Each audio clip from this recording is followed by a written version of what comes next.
J'ai rencontré au village de l'innovation un écosystème parfait pour entreprendre. C'est un booster d'énergie.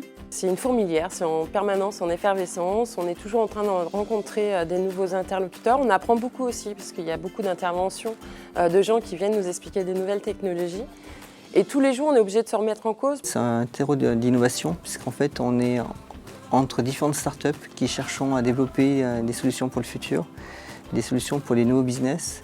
Et l'avantage d'être en relation permanente avec ces différentes startups, ça nous permet aussi de faire une émulation et de pouvoir travailler dans un mode entre coopération et compétition. Donc on peut parler de coopétition. On allie nos forces et les projets vont plus vite. Oui. On a dû faire plusieurs pivots, comme toute start-up, parce qu'on s'aperçoit que quelque chose marche, quelque chose ne marche pas. Donc on est en mode agile et c'est au cours des rencontres, au cours des différentes personnes avec qui on a pu avoir des conseils, qu'il y a une idée qui vient et c'est comme ça qu'on fait avancer notre projet. Au niveau du village, déjà, il y a les petits déjeuners qui sont organisés, donc une fois par mois, le 5x5. Donc 5 startups qui viennent expliquer ce qu'elles ont besoin comme mise en relation, ce qu'elles peuvent chercher comme technologie. Avec We Do Gift, on s'est rencontrés par hasard et en discutant sur nos business models respectifs, on a décidé qu'on pouvait collaborer ensemble. Un des secteurs où ça nous a apporté beaucoup et pourtant on n'y avait pas du tout pensé, c'est l'agriculture. Parce que c'est vraiment le village qui nous a mis en contact avec les bonnes personnes. Et là, effectivement, avec la répétition des villages dans les différentes régions, on est maintenant devenu référent sur la lunette à réalité augmentée dans notre secteur.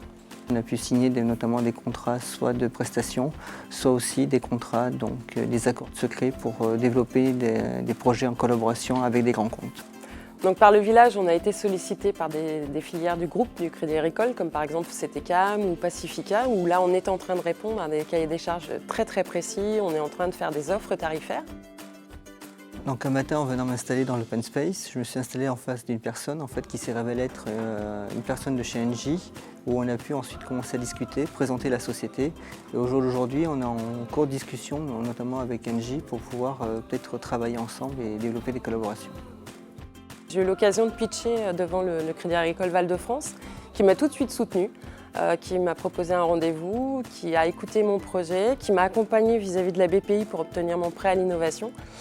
Donc là, ils m'ont vraiment conseillé sur la façon d'orienter mon dossier. Et puis quand je leur ai demandé un soutien financier, ils ont été présents, régulièrement ils me demandent où j'en suis, ils n'hésitent pas à me proposer des mises en relation avec leurs clients.